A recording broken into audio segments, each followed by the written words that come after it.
सुप्रभात बच्चों। आशा करती हूँ कि आप सब स्वस्थ होंगे घर पर। तो चलिए आज हम व्याकरण का टॉपिक शब्द विचार पढ़ेंगे। तो देखिए, सबसे पहले हम देखेंगे शब्द कि शब्द क्या होता है। तो वर्णों के सार्थक समूह को शब्द कहते हैं। वर्णों के सार्थक समूह को शब्द कहते हैं। अब वर्ण क्या होता है?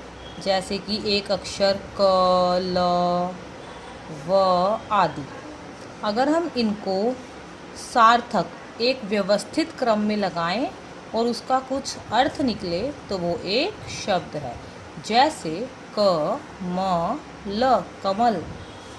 अब इसका एक शब्द है क्योंकि ये व्यवस्थित रूप से है। अगर हम इसको ल, म, क, लमक लिख देंगे तो इसका कोई अर्थ नहीं है और वो शब्द नहीं है। दूसरी बात आती है पद। वाक्य में प्रयुक्त होने पर शब्द को पद कहते हैं। कोई भी शब्द जब किसी वाक्य में प्रयुक्त हो जाता है तो उसको पद कहते हैं। जैसे मैं खाना खा रहा हूँ। मैं खाना खा रहा हूँ में मैं क्या है? सर्वनाम है।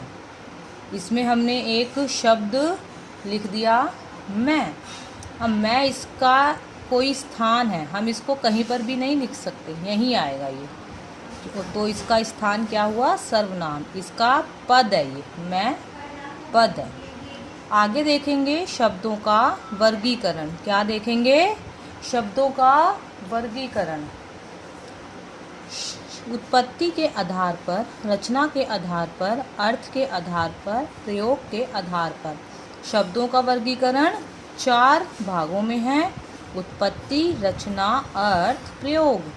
हम अपने हाफ ईयरली सेमेस्टर में उत्पत्ति के आधार पर पढ़ेंगे विस्तार पूर्वक। अब हम बात करें उत्पत्ति की, तो उत्पत्ति के आधार पर भी 4 भागों में शब्दों को बांटा गया है। जैसे तत्सम शब्द, तद्भव शब्द, देशज शब्द, विदेशज शब्द। उत्पत्ति के आधार पर शब्दों को कितने भागों में बांटा गया है? 4 भागों में।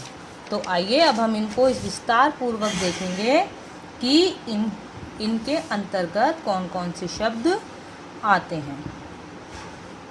तत्सम शब्द। तत्सम शब्द संस्कृत भाषा के वे शब्द जो बिना किसी परिवर्तन के हिंदी में प्रयुक्त हो रहे हैं वे तत्सम शब्द कहलाते हैं। तो बच्चों, संस्कृत के कुछ ऐसे शब्द हैं जो बिना किसी परिवर्तन के, बिना किसी चेंजेस के एज इट इज़ हिंदी में प्रयोग किए जाते हैं, उनको हम तत्सम कहते हैं। जैसे प्रकाश, अग्नि, रात्रि आदि। अब ये तीनों संस्कृत भाषा के शब्द हैं जो बिल्कुल ऐसे के ऐसे ही हिंदी भाषा में प्रयुक्त किए जाते हैं, वे तत्सम शब्द कहलाते हैं। नंबर 2, तद्भव शब्द। तद्भव शब्द देखिए, संस्कृत के वे शब्द जो सरलता के लिए कुछ परिवर्तन कर लिया गया हो, उन्हें तद्भव कहते हैं।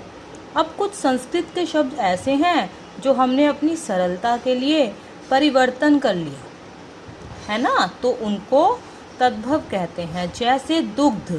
दुग्ध एक संस्कृत शब्द है और हमने अपनी सरलता के लिए इसे दूध में परिवर्तित कर लिया। अग्नि एक संस्कृत शब्द है, हमने अपनी सफलता के लिए इसे आग में परिवर्तित कर लिया, तो ये तद्भव शब्द कहलाया।